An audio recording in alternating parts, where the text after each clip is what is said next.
What's up, guys? I'm back with another video, and geez, I have not made one of these videos in a while. I'm obviously going to be telling you my thoughts on the Prime card. Obviously, it's been a few days since it happened, a few days for it all to calm down, to settle in. It's been a very chaotic night of boxing. Obviously, we had a lot of banging fights, a lot of controversies throughout the night, and a lot of stupid things happening. But obviously, it was a big night overall. Lots of boxers turned up, lots of celebrities. Like obviously, we had Tyson Fury there. We had Chris Eubank Jr. and all of them turned up to this event. Obviously, we had KSI fighting on it, Logan Paul fighting on it, Dean the Great, Salt Pappy v Slim. Like all of those were bangers. So let's go fight, and tell you my thoughts. So let's start off with the first fight on the prelims. And probably one of the worst fights on the night was SX v DTG. It only lasted, I think, a minute of the first round. And DTG obviously had experience over SX. And obviously SX did claim he was training and working hard in the same gym as KSI, but clearly didn't really show that much. Obviously DTG was just quick. He was just putting pressure on him, and it looked like SX hasn't sparred a round in his life. But yeah, that is obviously my thoughts. Moving on to the next one, we got Astrid Wet versus Alexia Grace. Now, I don't really want to spend too much time on this fight. Obviously, it was the only female fight on the card, and obviously the beef was real, I think. I don't know, some people said it was staged, but one got thrown through a table, so like, it's what it is. Obviously, from a fight with this much beef and like anticipation for the women's one, it didn't really settle out. I think obviously it was probably one of the worst fights on the night. Some people said Alexia Grace got robbed. I don't really care that much, or wasn't really that invested for me to actually care about this fight. But obviously Astrid Wet won, and to be honest, we all want to see her fight Elle Brooke, but obviously due to the height and weight difference, I don't know if that will ever happen. But that's a super fight probably to make in the women's influencer division. But with Alexia Grace, I don't really know, don't really care. Anyway, Chase Moore v Tempo Arts. In my opinion, this was the first robbery of the night, and I could tell by the way this fight went that this night would be something, judges-wise, because in my opinion, I think Chase Moore did beat Tempo Arts. This was obviously for a championship, for the heavyweight championship, but in my opinion, I think Chase Moore did beat Tempo Arts, and the judges gave it to Tempo, which I felt was a bit odd. I can't lie, it is what it is. I obviously don't really mind. I'm not really that invested in both fighters. Obviously, I think in my opinion, Chase Moore is one of the most unluckiest fighters in the scene, but also it could be due to his stupidity in the ring. But in my opinion, I think they should have a rematch. I think that would sell up the controversy of this fight, but yeah. Next up, we had Storms v Ed Matthews. Obviously, Storms was meant to fight Ryan Taylor, but Ryan Taylor pulled out due to getting arrested, which I found kind of embarrassing, because it's one of the biggest fights of your life and one of the biggest paychecks you'll get, and you get to get revenge on someone who basically embarrassed you after beating you in one punch. He obviously found a way to get himself arrested the week of the fight, which is kind of embarrassing, but what do you expect from someone like Ryan Taylor? Anyway, so Ed Matthews came in. Obviously, I think he was meant to be fighting in the weekend. On that weekend, not obviously boxing, but just a street fight. Obviously, now he got the chance to fight Storms. Now, obviously, Ed Matthews obviously fought it twice against Blueface and Simple Simon. Obviously, he lost to Blueface and beat Simple Simon, but to be fair, Simple Simon's 50 years old and Blueface is really tall, so obviously those are the previous. So I thought Storms would easily go in. Apparently Ed Matthews had an injury as well going into the fight, did no training 2 days before, and still ended up beating Storms in 30 seconds. He obviously got knocked, but I think he messed up his ankle in the process, and that's why he didn't get back up. Obviously unlucky for Storms, but I see him coming back soon, and he'll probably get a win against whoever he's fighting against next, unless it's someone really good. But next up was the first fight on the actual main card, was the tag team B-Dave and Pineda versus Wasabi and yeah, B-Dave, Pineda, Wasabi, and Nick LMAO. Obviously, I was actually very hyped for this fight because this was the first fight out of the first 5 fights that I was actually interested in. I wanted obviously Pineda and B-Dave because obviously they were actually a very good tag team. Obviously ended in a draw. Some people said it was a robbery, but I feel like they will have a rematch because it was for the title unless another tag team comes in. And in my opinion, I think tag team is a good idea, good concept. Obviously there's still many improvements to do, but that's obviously time will tell. But in my opinion, I think it's a very good tag team, and I'm hyped for the rematch. Now, the next fight was the fight that I probably cared the least on the main card, and that was Whindersson Nunes, my mate Nate. But I don't think I watched this fight because I wasn't really didn't care that much.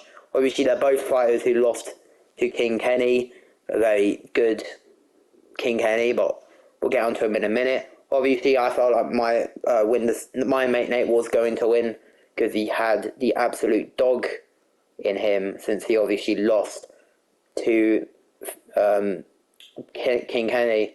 Embarrassingly, he came back and I felt like he would have the dog in him. Anyway, what happened next was, I believe, King Kenny Anthony Taylor. Obviously, I like King Kenny. I wanted him to win. Obviously, going into this, if he used this jab more, obviously the only thing that King Kenny did not have was obviously experience, because Anthony Taylor's fought better opponents and has obviously went more rounds than Kenny. Obviously, after watching King Kenny's last win over Whindersson Nunes, I was kind of disappointed going into disappointed after watching the Anthony Taylor one, because I felt like King Kenny should have really done better. But obviously he went all rounds, he did his best, I guess, and obviously we'll see him back in the ring soon, and hopefully he'll get the dub. Next up was probably one of my favourite fights of the night, and probably I think fight of the night, was Dean v Walid 2. Now on paper this was going to be an absolute banger. Walid v Dean, what a banging rematch. The most anticipated rematch in the YouTube scene. And did it live up to the hype? I kind of guess it did, because Dean, obviously, Walid was doing well in the first couple rounds. Then Dean came back with a double knockdown and just beat him on points. Obviously, you need to put into consideration that Walid is 19 years old, according to Google. I don't really know. And he put up a good fight. Obviously, Walid, give him another fight, he'll probably win. Them two are probably the best in their weight class. So yeah. Well, Dean Gray, apparently everyone's saying he's gonna fight Jose Aldo, and he said he wants to fight Ryan Garcia, but I don't really think that fight will ever happen, because a name like Ryan Garcia wouldn't want to go to Misfits. Anyway, moving on to the third fight, before the last fight of the on the cards, technically, Salt Papi v Slim. Now this fight was probably the most 50-50 fight, because obviously Salt Papi had the power, Slim had the height. Obviously Salt Papi did lose his last fight, but it was to Anthony Taylor. We haven't seen Slim in the ring since January. It was a lot of statistics going into it. They both had very good knockouts, and both very clean knockouts on the events they were in. Obviously, some people had Salt Papi beating Slim. I wanted Salt Papi to win, but obviously he did good in the first 3, and then Slim obviously knocked him down and beat him in the 4th.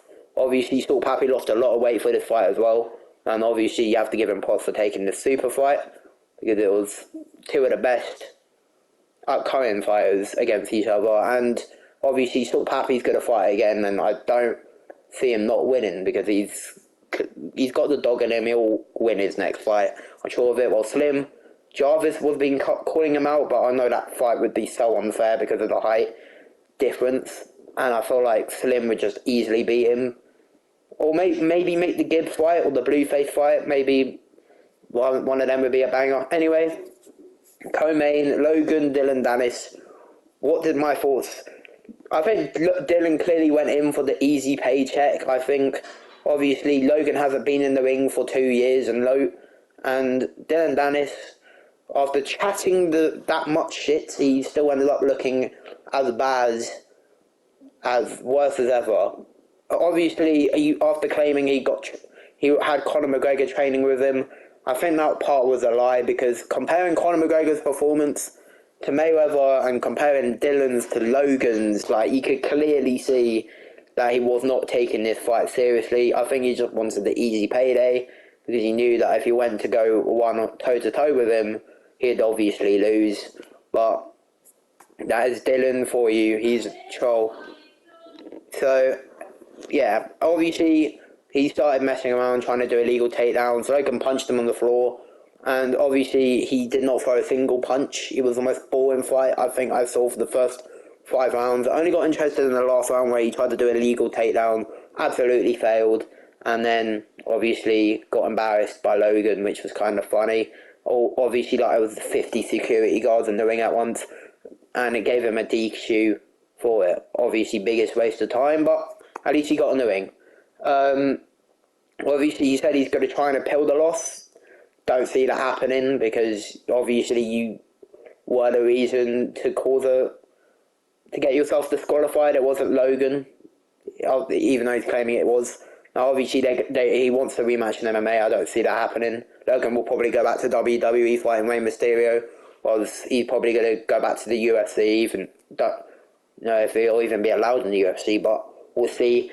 Anyway, last fight, KSI, Tommy Fury, the biggest fight. Was it a scam? Was it a robbery? In my opinion, it was. I think going into this fight, I was nervous.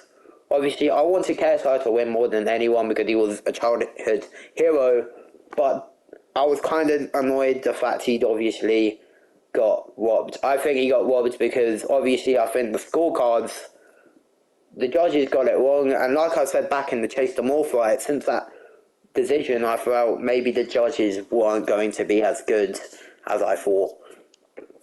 Anyway, obviously, if you don't know what happened, basically, it's a quick summary.